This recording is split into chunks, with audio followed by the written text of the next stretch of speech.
When you scroll through endless listings of gaming rigs, it's easy to get caught up in the glossy renders and the promise of ultra-high frame rates. The frustration hits the moment you finally unbox a machine that looks perfect on paper, only to discover that the thermals are noisy, the ports don't line up with your monitor setup, or the upgrade path is a maze. That's why I'm doing this deep dive on the HP desktop that ships with an NVIDIA RTX A4000 16GB GPU, a system that tries to balance workstation-grade graphics with a gaming aesthetic. Link is in the description if you want to check the product details on Amazon. First off, let's talk about the kind of buyer who ends up feeling ripped off by a gaming PC that isn't truly ready for daily play. If you've spent weeks comparing benchmark charts, only to realize the case you chose is too tall for your desk or the power supply is under spec for future upgrades, you know the pain. The HP model we're looking at tries to sidestep those issues by packaging a workstation-class RTX A4000 in a chassis that's meant to be both sturdy and easy to plug in. That means the front panel houses a single USB-C, two USB-A 3.2 ports, and a headphone jack, while the rear gives you 3 DisplayPort outputs and a 2.5 gigabits Ethernet jack. For a gamer who also dabbles in 3D rendering or AI workloads, that mix of connectivity can be a genuine time saver. Now, who should actually consider buying this box? If you're a creator gamer who needs the extra VRAM of the RTX A4000 for texture-heavy titles like Cyberpunk 2077, or you spend evenings in Blender, Unreal Engine, or even CUD-accelerated data tasks, the 16 GB of GDDR6 gives you breathing room that a typical RTX 3060 Ti would steal from you. The machine also comes pre-assembled, which is a huge plus if you've never opened a PC and you don't want to troubleshoot BIOS settings or driver quirks on your own. The HP brand leans on a toolless interior design, so swapping a drive or adding a second SSD is as simple as loosening a thumb screw, a detail that many first-time builders overlook until they're stuck with a cramped, hard-to-reach layout. On the flip side, if you're a pure gaming enthusiast who lives for the highest FPS in titles like Call of Duty Warzone or Valorant, you might find the RTX A4000 a bit of a mismatch.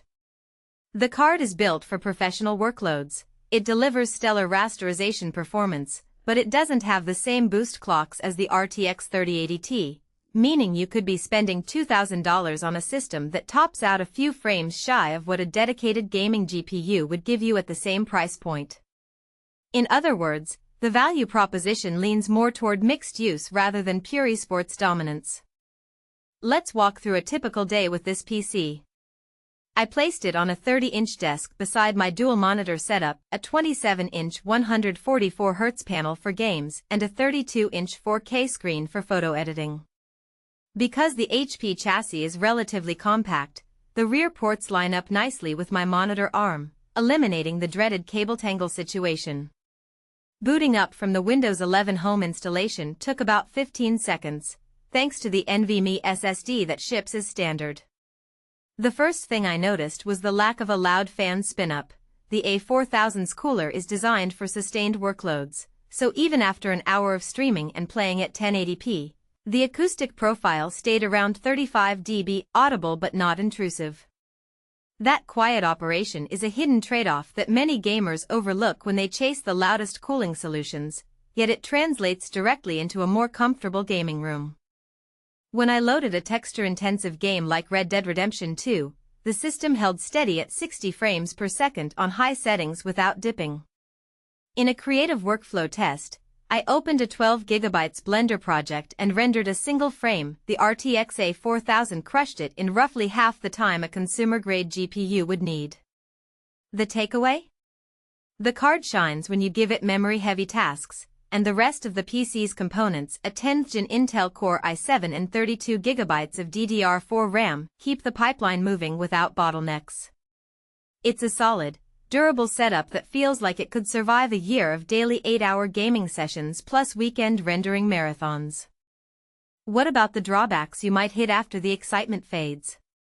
First, the power supply is a 550W unit that's sufficient for the stock configuration. But if you ever want to swap the A4000 for a higher draw card like an RTX 4090, you'll need a new PSU. HP doesn't make this upgrade path obvious in the manual, so you could end up with a box that looks perfect on the surface but can't handle future ambition. Second, the storage options are decent but not expansive. The base model ships with a 512GB SSD, which can fill up quickly if you're storing large game installs and 3D assets side by side. Adding a second drive is easy, but you'll need to purchase it separately, which nudges the total cost upward. Lastly, while the chassis is sturdy, it lacks the tempered glass front that many modern gaming